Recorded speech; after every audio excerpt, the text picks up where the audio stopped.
नमस्ते। जैसा कि मैं आपको पिछले वीडियोस में बता चुका हूं कि फंडामेंटल ऑफ कंप्यूटर कोर्स के दरमियान इसके डेफिनेशंस के बारे में, इसके हिस्ट्री के बारे में, इसके कैरेक्टरिस्टिक्स के बारे में अब हम सीख रहे हैं जनरेशन ऑफ कंप्यूटर के बारे में। तो पिछले वीडियो में मैंने आपको सेकेंड जनरेशन के बारे में बताया था। आज हम बात करेंगे थर्ड जनरेशन ऑफ कंप्यूटर के बारे में। तो हम इसके बारे में आज चर्चा करेंगे कि थर्ड जनरेशन ऑफ कंप्यूटर कैसे हमारा अस्तित्व में आया, कब से प्रारंभ हुआ। तो जैसा कि मैंने आपको पिछले वीडियो में बताया था कि जो हम कंपोनेंट्स यूज करते हैं उसके आधार पर हम लोगों ने इस जनरेशन को डिवाइड किया है। तो फर्स्ट जनरेशन ऑफ कंप्यूटर में हमने वैक्यूम ट्यूब यूज किया, सेकेंड जनरेशन में ट्रांजिस्टर यूज हुआ था और थर्ड जनरेशन में इंटीग्रेटेड सर्किट्स यानी आईसी का समय था। इंटीग्रेटेड सर्किट आईसी क्या होता है? माइक्रो इलेक्ट्रॉनिक्स के कारण, यानी इलेक्ट्रॉनिक के दुनिया में एक नया रेवोल्यूशन हुआ माइक्रो इलेक्ट्रॉनिक्स के कारण, जिसके कारण ढेर सारे कंपोनेंट्स को एक ही सेमीकंडक्टर मटेरियल यानी सिलिकॉन पर इंटीग्रेट कर दिया गया, फैब्रिकेट कर दिया गया और इस तरह से हमारा आईसी यानी इंटीग्रेटेड सर्किट्स आया। एक ही आईसी के ऊपर ढेर सारे फंक्शंस थे, उस पर ट्रांजिस्टर्स भी थे, रजिस्टर्स भी थे, कंडक्टर्स के भी फंक्शंस थे और ये फैब्रिकेशन माइक्रो इलेक्ट्रॉनिक्स के कारण हुआ और इसके कारण हमारा कंप्यूटर बिल्कुल ही साइज में छोटा होता चला गया। साइज में तो छोटा हुआ, साथ ही साथ इसकी स्पीड काफ़ी बढ़ती गई, इसकी स्टोरेज कैपेसिटी काफ़ी बढ़ता गया, पहले से बहुत ही पावरफुल होते चला गया, काफ़ी रिलायबल हो गया, आपके बजट में आने लगा।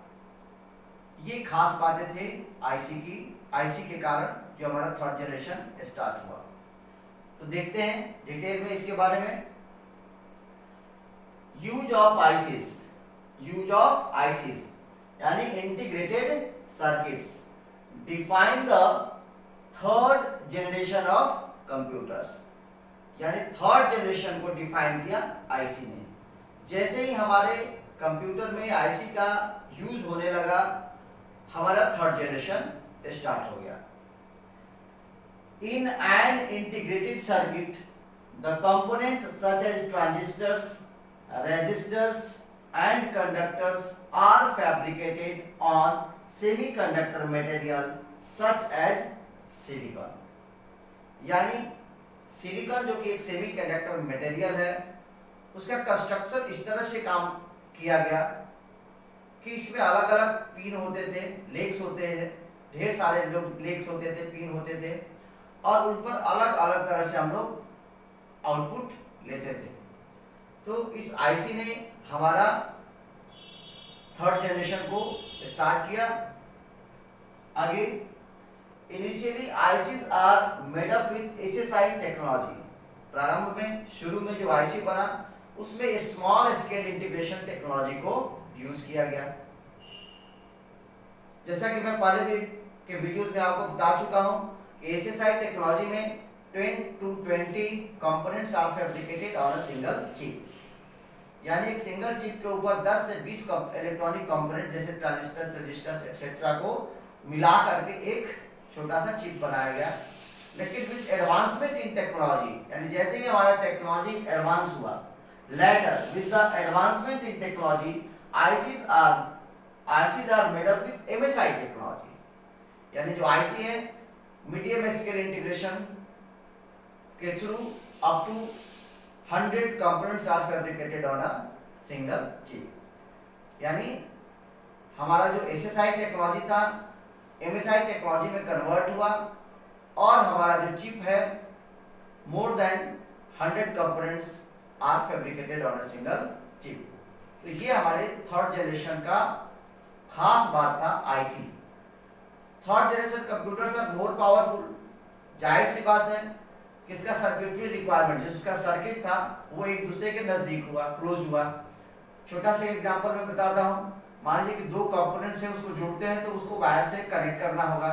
दो ट्रांजिस्टर्स को वायर से कनेक्ट करते हैं तो यहाँ से यहाँ के बीच सिग्नल को पहुंचने में समय लगता है, लेकिन जब एक ही चिप पर ढेर सारे हमारे कंपोनेंट्स आ गए तो उनके बीच का डिस्टेंस कम हो गया। तो डिस्टेंस कम हो गया तो स्पीड उसका फास्ट हो गया। तो इस तरह से ये कंप्यूटर ज़्यादा पावरफुल हो गया, बहुत ही रिलायबल हो गया, यूज करना इसको आसान हो गया, लेस एक्सपेंसिव, खर्चीला भी कम हो गया और साइज में भी बहुत ही छोटा हो गया। किसके तुलना में? तो सेकेंड जनरेशन ऑफ कंप्यूटर के तुलना में। देखते हैं, third generation computers are more powerful, more reliable, less expensive and much smaller in size than second generation computers. तो सेकेंड जनरेशन कंप्यूटर्स ये काफी पावरफुल होते चला गया। हम लोग जैसे जैसे आगे की जनरेशन में पढ़ेंगे, आगे की ओर बढ़ेंगे, हम लोग देखते जाएंगे कि कंप्यूटर का जो साइज है वो छोटा होते चला गया, लेकिन जैसे जैसे उसका साइज छोटा होते चला गया उसका स्पीड बढ़ता चला गया, उसका स्टोरेज कैपेसिटी बढ़ते चला गया। तो ये खास बातें थी। उसका मेंटेनेंस आसान हो गया, उसको कैरी करना एक जगह से दूसरी जगह आसान हो गया, वो ज्यादा रिलायबल हो गया। तो ये आगे की जनरेशन में पढ़ते गए, साथ ही साथ कॉस्ट जो है इसका कम होते चला गया, बहुत ही लेस एक्सपेंसिव रहा अब ये हमारा कंप्यूटर। अब हम देखते हैं कि इसकी खास बातें क्या थी, इसके कैरेक्टरिस्टिक्स क्या थे। तो कैरेक्टरिस्टिक्स ऑफ थर्ड जनरेशन में जो अभी हमने आपको बताया कि दे वर मोर पावरफुल, वो काफी पावरफुल थे, शक्तिशाली थे। किसके तुलना में? In comparison with second generation they were capable of performing about 1 million instruction पर सेकंड। ये जो हमारा थर्ड जनरेशन का कंप्यूटर था 1 मिलियन इंस्ट्रक्शंस को एक सेकंड में कंप्लीट कर सकता था। जैसे 1 मिलियन एडिशन हो, 1 मिलियन सब्ट्रैक्शन हो, इस तरह से छोटे छोटे जितने भी इंस्ट्रक्शंस हैं उसको 1 मिलियन, उस तरह के 1 मिलियन छोटे छोटे इंस्ट्रक्शंस को एक सेकंड में ये कंप्लीट करने में सक्षम था, कैपेबल था। They were smaller than second generation computers requiring a smaller space। चूंकि इसका साइज छोटा था, they were smaller than second generation computers requiring a smaller space। तो इसके लिए जगह की आवश्यकता भी कम थी। जैसा कि पहले का कंप्यूटर में आपने फिगर्स में देखे होंगे, बड़े रूम्स में ढेर सारे हमारे गोदरेज की तरह लगे हुए थे जिसमें हमारा सारा पार्ट सेटअप होता था। लेकिन अब एक छोटे से बॉक्स में सीपीयू में आना शुरू हो गया, जो आपके डेस्कटॉप के अंदर हम लोग डेस्क के नीचे रख करके उसको आसानी से काम कर सकते थे। आगे, they consumed less power and dissipates less heat than the second generation computer। they consumed less power यानी पावर कंजम्पशन। आज के समय में बिजली काफी महंगी है, तो जैसे जैसे हमारा कंप्यूटर आगे बढ़ता गया उसमें पावर का जो रिक्वायरमेंट था वो कम होते चला गया। Less power and dissipates less heat, और जब पावर कंज्यूम कम करेगा तो उसमें से हीट रिलीज कम होगा, इसलिए उसका मेंटेनेंस और इजी होगा, उसका रिलायबिलिटी बढ़ गया, उसका less prone to hardware failure and hardware के फेलियर का चांसेस भी काफी कम हो गया। आगे, they were more reliable and less prone to hardware failure than second generation computer requiring lower maintenance cost। यानी उसका साइज जब छोटा हो गया, पावर कंजम्पशन जब कम हो गया तो उसका मेंटेनेंस इजी हो गया, हार्डवेयर फेलियर के चांसेस कम हो गए, उसका मेंटेनेंस कॉस्ट घटते चला गया पहले वाले जनरेशन की तुलना में, और इसके साथ साथ इसका जो स्टोरेज कैपेसिटी है वो बढ़ते चला गया, लार्ज स्टोरेज कैपेसिटी इसके कैरेक्टरिस्टिक्स में से एक है। तो ये थी थर्ड जनरेशन ऑफ कंप्यूटर्स के बारे में। अगले वीडियो में हम चर्चा करेंगे फोर्थ जनरेशन ऑफ कंप्यूटर के बारे में। Thank you.